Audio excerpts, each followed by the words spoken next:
आज मैं अपने डोपो धमाका चैनल पे अपने जितने व्यूवर्स उनका स्वागत अभिनंदन करती हूँ। इस समय सावन का महीना चल रहा है। हाँ, सावन का महीना था, वो 15 दिन बीता। 15 दिन और भी आएगा।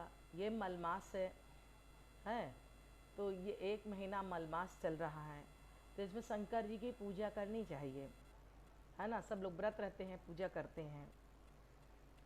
तो मैं अब अपनी कथा को प्रारंभ करने जा रही हूँ। तो सबसे पहले मैं गणेश का वंदन करूँगी।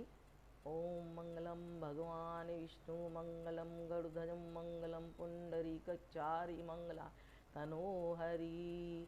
ओम सर्वमंगले मंगलेश्वराय शिवे सर्वासादिके शरणे त्र्यंबके गौरी नारायणी नमस्तुते। ओम ब्रह्मा मुरारी तिरपंतकारी भानु शशि भूमि सुतो बुधस्य बृहस्पति शुक्र शनि राहु केतु सर्वाग्रह शांति करा भवन्तु। कहते हैं भगवान गणेश की पूजा जो है, बिना करे ही कोई कथा अगर आप करेंगे तो वो क्या होगी, सार्थक नहीं होगी। पूजा आपका क्या होगा, खराब हो जाएगी, विध्वंस हो जाएगा, है ना। तो इसलिए गणेश की पूजा बहुत ही आवश्यक है।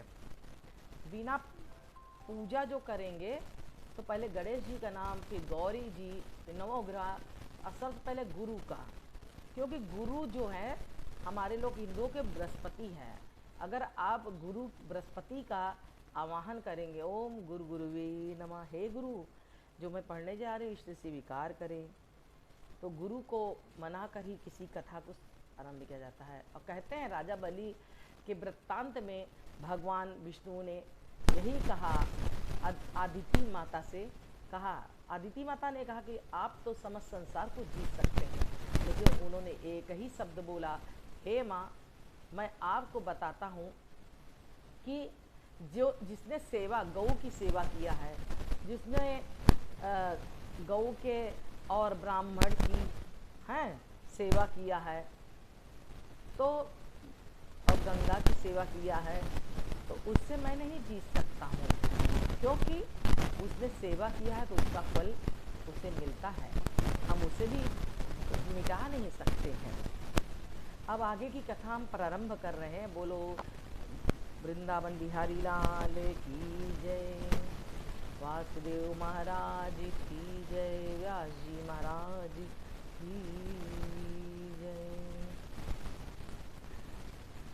मनवांतरों में देवता और दैत्यों के संग्राम में देवताओं के लिए अपनी कला के दैत्यपतियों का संहार किया। संपूर्ण लोकों की रक्षा वामन रूप धर कर राजा बलि ने भीख के मिस पृथ्वी को लेकर देवताओं को दे दी।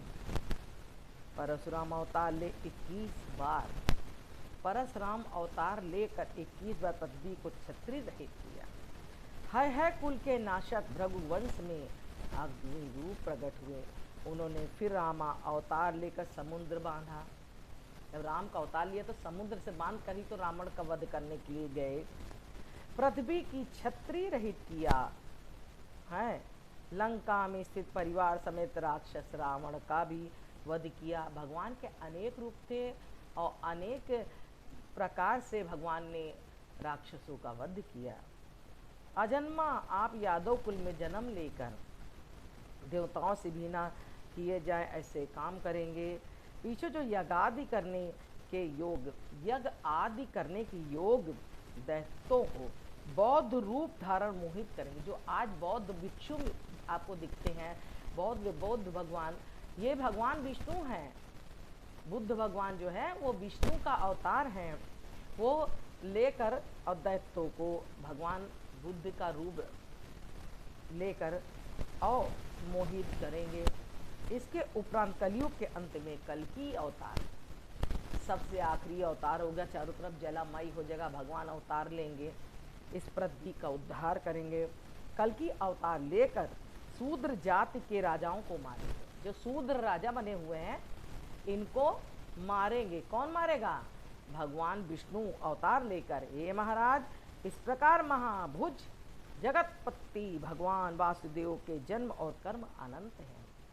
उनके जन्म और कर्म अनंत हैं, अनेक हैं। मैंने तो संक्षेप में वर्णन किया है।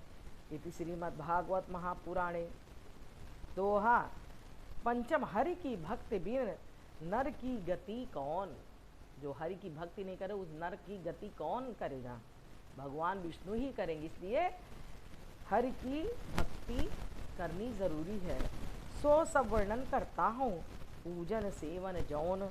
राजा जनक बोले, हे ब्रह्म, जिनकी कामना नहीं छूटी वो पुरुष बौधा वासुदेव का भजन नहीं करते, उनकी क्या गति होती है। जो भगवान के भजन नहीं करते हैं, कीर्तन नहीं करते हैं, उनका दर्शन नहीं करते हैं, तो उनकी गति सही नहीं होती है, वो नरक में वास करते हैं। कृपा पूर्वक आप हमसे वर्णन कीजिए। तब 8वें चमस ऋषि ने उत्तर दिया कि हे राजन, पहले परम पुरुष के मुख द्वारा सत्वगुण से ब्राह्मण उत्पन्न हुआ। कहाँ से उत्पन्न हुआ? सत्वगुण से ब्राह्मण उत्पन्न हुआ। भुजाओं से सतरज से क्षत्रिय उत्पन्न हुए हैं। मुख से कौन हुआ है? ब्राह्मण। भुजा से क्षत्रिय हुए हैं। पूर्व द्वारा रजोगुण, तमोगुण से वैश्य हुए हैं, तमोगुण से वैश्य हुए हैं। चरण द्वारा केवल तमोगुण से शूद्र हुए हैं। चरण द्वारा आश्रम सहित भिन्न भिन्न वर्णन उत्पन्न हुए हैं। आश्रम जो बना हुआ है, हाँ, तो वहाँ पे कौन लोग रहते हैं? सात्विक ही लोग रहेंगे, साधुए संत रहेंगे। वहाँ पे कोई पापी नहीं रहेगा।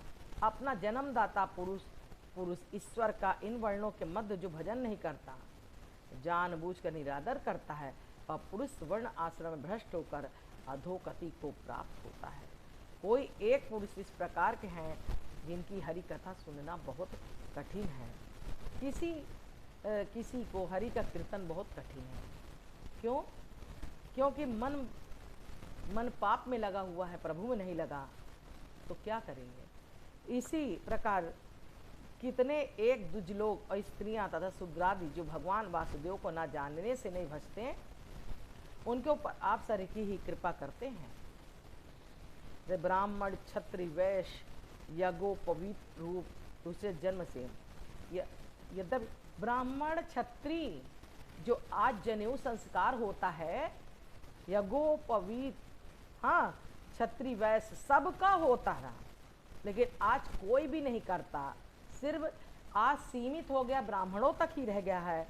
दूसरे जन्म से वेद्याभ्यन हरि भजन के उत्तम अधिकारी हैं, परंतु भी वेद की फल स्तुति के वचनों से मोहित होकर जानने पर भगवान वासुदेव को भजन नहीं करते, कर्मों में आसक्त रहते। इन अर्धदग्ध लोगों को सुधारने का कोई उपाय न होने से आप सरीखे पुरुषों को उनकी उपेक्षा करनी चाहिए। कर्म करने में अकुशल मूर्ख, अपने को पंडित मानने वाला। आजकल क्या करते हैं, पंडित का तिरस्कार करके खुद पंडित बन जाते हैं। पूजा कर रहे हैं भगवान की, तो अब वो अपने आप को ब्राह्मण समझने लगते। नहीं, जिस जन्म जहाँ जन्म लिया है, जहाँ वही तुम्हारा कर्म होगा। अब परम पिता की पूजा करने से, परम पिता परमेश्वर की पूजा करने से आपके सारे विकार हो गए और खत्म होंगे। ये नहीं है कि तुम ब्राह्मण को गलत समझो, नहीं, उनको जो भी वो गलत करेंगे तो वो भोगेंगे, लेकिन तुम क्यों करते हो। अपने को पंडित मानने वाला अनर्म ऐसे मनोहर बातें करते जिनमें मोह उत्पन्न हो। वह यहाँ की यागादि फल अक्षय होता है। स्वर्ग में शीत और उष्ण नहीं है, न मलिनता है, न पराजय और वचन से उत्कंठित होकर कहते हैं हम अप्सराओं से विहार करेंगे, या कहते हो कर्म बंधे रहते हैं।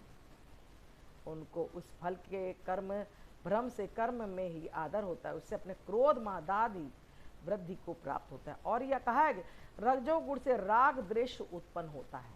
रजोगुण से राग द्वेष उत्पन्न हो, उनसे अभिचार के कर्मों पर मन होता है। उनका क्या कहते हैं, अभिचार में मन होता है। तब घोर संकल्पी महातृष्णा वाले सर्प के समान क्रोधी महाभिमानी दुष्ट स्वभाव अजले लोग नारायण के भक्तों को हंसते हैं। जो सदा स्त्रियों की ही सेवा करते हैं, जो सदा स्त्रियों की सेवा करते हैं, वृद्धों की सेवा नहीं करते, सिर्फ अपनी पत्नी की सेवा करते हैं या स्त्रियों के चक्कर में रहते स्त्रियों की सेवा करते हैं, तो वह क्या करते हैं, जो अन्न दान नहीं करते हैं, हिंसा दोष जानते हैं, धन ईश्वर कुल विद्या दान और विधि न दक्षिणा न अन्न दान करे, ऐसे मूर्ख जो हिंसा दोष को नहीं जानते। धन ईश्वर कुल विद्या दान रूप बल और कर्मों से उनका गर्व उत्पन्न होता है। इससे मंद बुद्धि दुष्ट ईश्वर सही साधु परमेश्वर के भक्तों को निरादन करते हैं। वे दुष्ट पुरुष वेद को अर्थ नहीं जानते, वेद कहते हैं। इसलिए भगवान का पूजा करना बहुत अत्यंत है। आप पूजा करेंगे, अपने कर्मों पे ध्यान दीजिए, किसी की की हुई चीज़ों पे आप ध्यान ना दीजिए, यही है। और जो आपका जनेऊ संस्कार होना चाहिए, नहीं तो आप हर जगह जाते तो आप गंदे ही कहलाएंगे, मंदिर में जाने काबिल नहीं रहेंगे। मंदिर में जब जाएं तो मंदिर जाते रास्ते में कितनी गंदगी रहती है, आप जाइए तो बाहर नल लगा रहता है, हाथ पैर मुंह धोकर तब मंदिर के अंदर प्रवेश करिए, अब भगवान की पूजा अर्चना दर्शन करिए, ऐसे नहीं जाइए। अब मैं अपनी वाणी को विराम देना चाहती हूँ और इसके बाद में कीर्तन सुनाना चाहती हूँ। बोलिए हरे राम राम राम हरे हरे, हरे कृष्णा कृष्णा कृष्णा हरे हरे, हरे राम राम राम हरे हरे, हरे कृष्णा कृष्णा कृष्णा हरे हरे। तो अब सावन का महीना और वो जो है मलमास का महीना, तो भगवान शंकर की पूजा होती है। तो हम एक शब्द अपने भगवान के लिए भजन करना चाहते हैं, ओम नमः शिवाय, ओम नमः शिवाय, ओम नमः शिवाय, ओम नमः शिवाय, ओम नमः शिवाय। जो नमः शिवाय का जाप करता है सारे पापों से मुक्त पा जाता है। इन्हीं बातों से मैं अपनी वाणी को समाप्त करती हूँ। बोलो वृंदावन बिहारी लाल की जय। श्री कृष्ण गोविंद हरे मुरारी, हे नाथ नारायण वासुदेवा। श्री कृष्ण गोविंद हरे मुरारी, हे नाथ नारायण वासुदेव। बोलो वृंदावन बिहारी लाल।